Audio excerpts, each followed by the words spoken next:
I'm going to ask you, for the next presentation, we have a speaker who's coming from further than Europe. She comes from Malaysia, from a company called Prasarana, the Malaysian Railways. So I'm going to ask you, again, a very warm round of applause for Jasmine, our next speaker.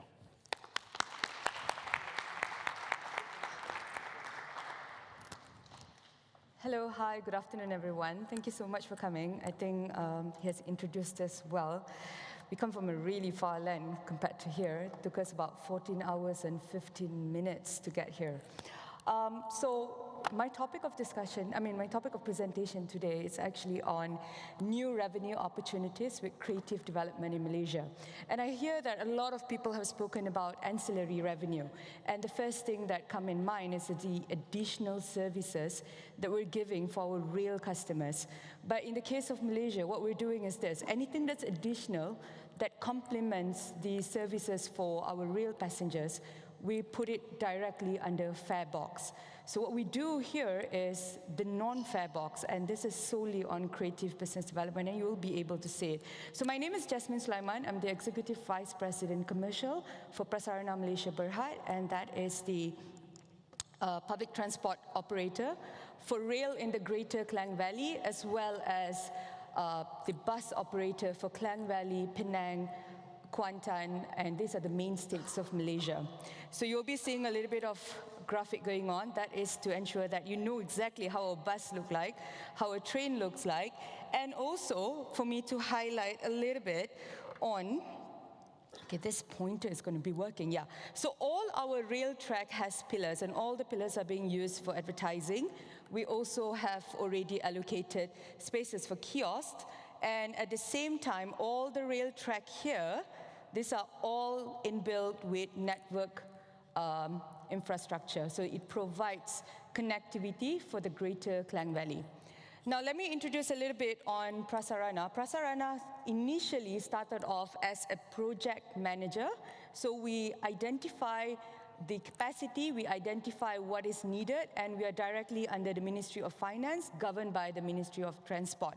So what we have here is, we started off as a project manager, and then eventually we started taking up assets, we start owning up assets, and right now, not only we own, but we are also the transport operator for Malaysia. Right? And we only do for intercities, we do not do the long distance one. And our recent project that we are very proud of, and we are working closely with Singapore government, is this one, the JB Singapore Rapid Transit System. It's a joint operation and a joint system development program with Singapore. Now, when it comes to Greater Klang Valley, we have a total population of 8.4 million, to which 1.2 million is actually the daily ridership in 2019. However, after the pandemic, this number drastically dropped down. And we realized that we needed to amp up our non-fare box revenue opportunities, and that's why we have actually come up with quite a number of things. And if you see here, this is actually just the details of what we're doing, and we are opening up more lines, and gradually we'll be going to all states in Malaysia. The future of state, when we look over here, is let's focus more on this section. Currently, we are looking at 5% non-fare and 95% fare. Let's be honest, when I prepared this deck, I haven't gotten my financials ready yet, right? So what happened right now, right before I came, we actually got our quarter report out, and the box is no longer 5%. So we started off with some drastic initiatives for the past 6 months, and this number right now, it's already at 8.5% of non-fare revenue providing and 91.5% of fare. And we do have quite a number of initiatives that is eventually going to lead us to 30% non-fare revenue to the overall group's revenue, and only 70% of it is coming to from fare. And the reason why we're doing this is simple, because we are directly under Ministry of Finance, and that means that eventually they will stop the funding because they have other projects to continue. So what we're doing is that we want to be focused in an idea that we will be allowing our non-fare revenue portion to support the operations of the stations. It's not moving. So where do we come from, right? Under Prasarana as an organization, we do have 3 subsidiaries, and the first one was Rapid Rail, where it runs completely the rail operations, and we have Rapid Bus that runs the bus operation. The third one is the commercial arm where I come from, and it's called Pride. I know Pride sounds something different, but at least in Malaysia, Pride is Prasarana Integrated Development Sdn Berhad, right? So what we do is that we drive non-fare revenue initiatives through 4 main business streams, and that is land and property, technology, advertising, retail, and event. I'll explain a little bit more on what it means. Right? Land and property is simple. What we do is this: when we acquire land for the building of the train station or the train track, what we identify is we actually have quite a number of wasted land space, something that you cannot really build anything. Of course, we have about 10 to 15 land areas that we can do development for community. So this is where we come ahead and we partner with our property developers around the country, and we build condominiums, we build residential buildings for them. But at the same time, we also have other interesting things that we do for our right of way, which I'll explain further in my other decks, right? My other slides. The next one that we have is tech-based business. When we say tech-based business, initially when I showed the image of the rail track, what we do is that we use our rail track to provide connectivity for the greater Klang Valley. And what do we mean by that? All our rail tracks are inbuilt with network lines, and at the same time, all our stations, we are also installing solar panels to power up our stations. And also the energy that we collect, we are also charging our buses, since we operate buses as well. The excess of it is being used as a platform for our customers to charge their cars, and also for micro-mobility options. What we do under advertising is simple, it's quite straightforward. It's literally providing advertising platforms within the station for personalized and interactive solutions. And what we do is that because we have quite a good database of our customers, we are able to do pragmatic advertising options, and we are moving ahead with introducing AI-based advertisings as well. And this is, in a way, it's really enhancing our revenue projection, and we're hoping to increase a bit more in that fare box. When we talk about retail and event, it's quite straightforward here again, once again. So we're looking at retail spaces and also event spaces. But what we want to do differently is to create an omni-channel platform for our customers.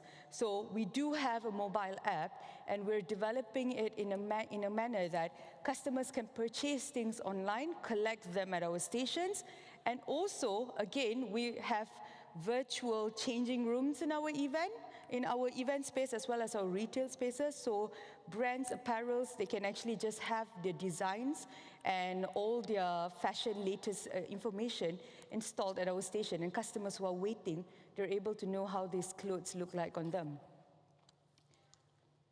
So when we talk about transit-oriented development that I mentioned earlier under property and land, this is actually the number of land banks that is owned by us, and we are adding extra. If we look at the total area square feet, we have total areas in terms of acres, we have about 340. Now, what we have done is that we've actually collaborated, we have actually signed a joint land development agreement with property developers, and we have successfully built quite a number of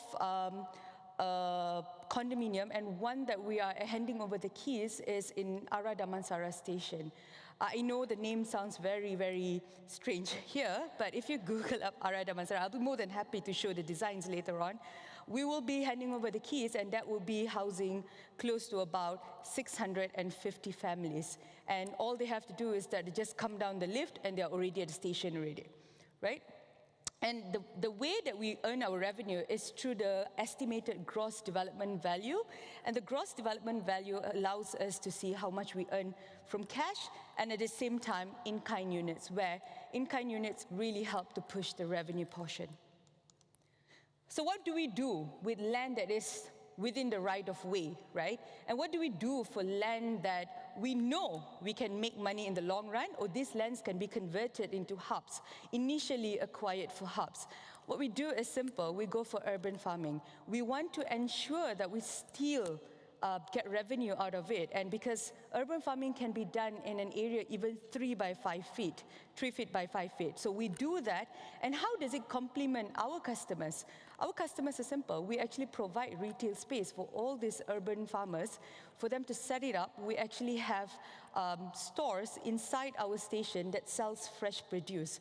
So again, while we are waiting for development of the rail takes place, we do not want to waste any time, and we still want to ensure that we earn money. We've completed the entire ecosystem for it, from the moment of seeding all the way to monitoring, all the way to ensuring that it's sold in the station.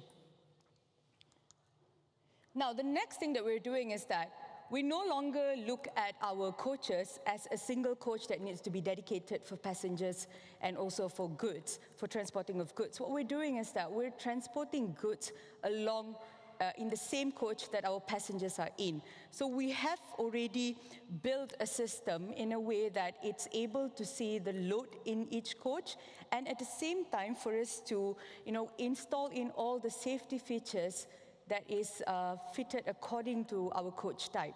So we have built customized roller cages that will be put in at the same time as our customers going in and out, and this is fully complying to safety standards, right? So we are currently at middle mile. We are moving forward. We are working with freight forwarders.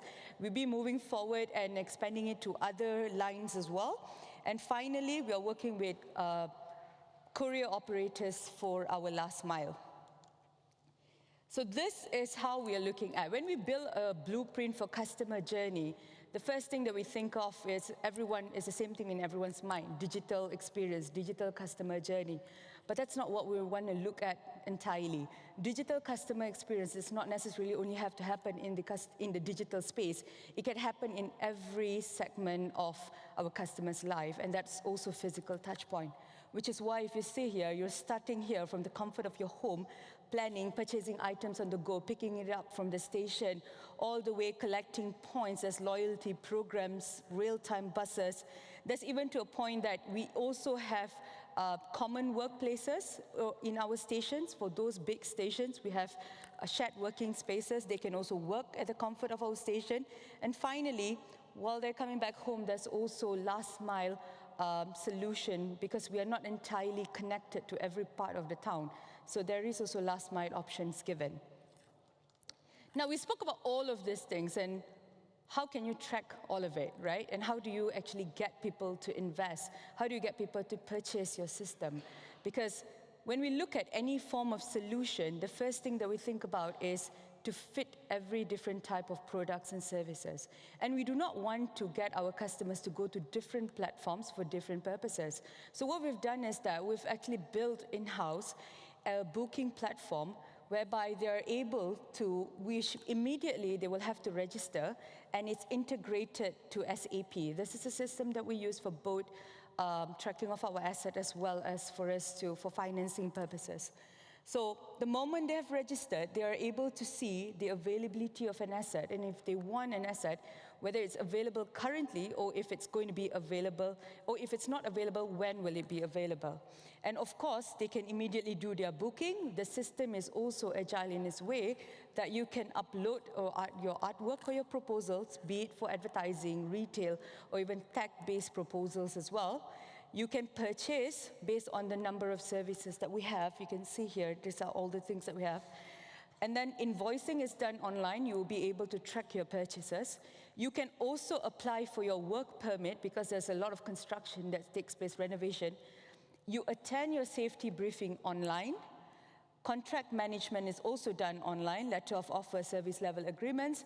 CRM is also there, as finally for you to manage your own booking. So this is convenient enough for both businesses and also sole proprietor businesses as well, right? The system is modular in a way that if, let's say, new product is added into the line, we can easily integrate that. And this is something that we are currently helping other countries around Southeast Asia to actually initiate and build their entire non-fare ecosystem. How do we then, while we're doing all of this, how do we then look into monitoring it?